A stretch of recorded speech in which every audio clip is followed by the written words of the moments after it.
প্ৰথম কথা হল যে শৃংখল চলিয়া যিদৰে আজাদ চৌধুৰী বাংলাদেশী বুলি অভিহিত কৰি আছে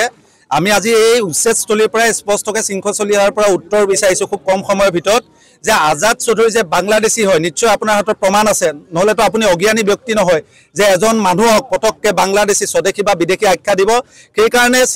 এই আজাদ চৌধুৰী যে বাংলাদেশী তাৰ প্ৰমাণটো আমি কম সময়ৰ ভিতৰত ৰাজহুৱা কৰিবলৈ অনুৰোধ জনাইছো আৰু দ্বিতীয় কথা হল যে আজি ইয়াত উচ্ছেদ কৰিছে আমি ইতিমধ্যে গম পাইছো যে উচ্ছেদৰ পূৰ্বে কোনো জাননী দিয়া হোৱা নাই ভাৰতবৰ্ষৰ সংবিধানে কি কয় যদি কোনোবা চৰকাৰী মাটি দখল কৰি আছে তেওঁ উচ্ছেদ কৰাৰ পূৰ্বে জাননী দিব লাগিব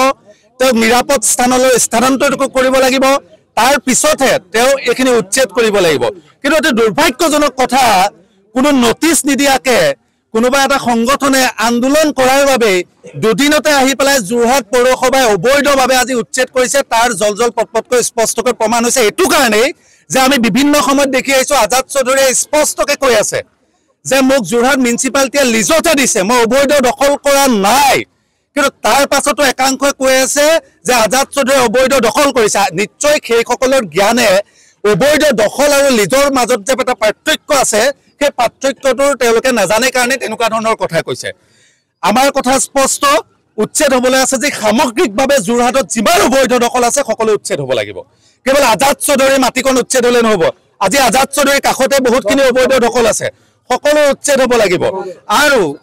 এটাইতকৈ দুৰ্ভাগ্যজনক কথা যে যোৰহাট মিউনিসিপালিটিয়ে লিজত দিয়া কাগজ পত্ৰ আছে 2018 চনতে লিজত দিছে আকৌ তেওঁলোকে তাৰ এগেইনষ্টত ৰেভিনিউ লৈছে কিন্তু তেওঁলোকে আহি পেলাই আজি অবৈধভাৱে উচ্ছেদ কৰিছে তেওঁক এটা সময় নিৰ্ধাৰিত এটা সময় নিদিলে তাৰ পৰা এটা কথা প্ৰমাণ হৈ গৈছে যে এই চৰকাৰখনে হয়তো আজাদ চৌধুৰী হোৱাৰ কাৰণে নামৰ আগত মোহাম্মদ কিবা থকাৰ কাৰণে হয়তো এনেকুৱা আক্ৰোশমূলকভাৱে একে নিশাৰ ভিতৰতে আন্দোলন হোৱাৰ পিছত দুদিনৰ পাছত কোনো জাননী নটিচ নিদিয়াকে কোনো নিৰাপদ স্থানলৈ স্থানান্তৰিত নকৰাকে যে উচ্ছেদ কৰিছে তাৰ পৰা কিন্তু প্ৰমাণ হৈ গৈছে আমি যোৰহাট মিউনিসিপালিটিক খকিয়াই দিছো আমি অসম চৰকাৰ গৃহ বিভাগ প্ৰশাসনক খকিয়াই দিছো স্পষ্টকৈ ক'ব বিচাৰিছো যে উচ্ছেদৰ আমি বিৰোধিতা নহয় উচ্ছেদ হ'ব লাগে কিন্তু বৈধভাৱে উচ্ছেদ হ'ব লাগে আৰু যোৰহাটত সমগ্ৰ যোৰহাটত যিমান দখলামুক্ত হৈ আছে যিমান চৰকাৰী ভূমি দখল কৰি আছে যিমান মিউনিসিপালিটি ভূমি দখল কৰি আছে সকলো উচ্ছেদ হ'ব লাগে কেৱল আজাদ চৌধুৰীৰ বাসগৃহ কিয় আৰু দ্বিতীয়তে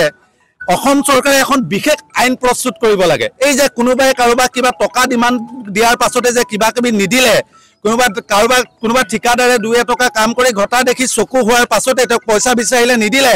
তেওঁক যে ডাঙৰ এটা বেলেগ স্থান লগাই দিয়ে বিশেষকৈ নামৰ আগত মোহাম্মদ দেখিলে যে বাংলাদেশী স্বীকৃতি লগাই দিয়ে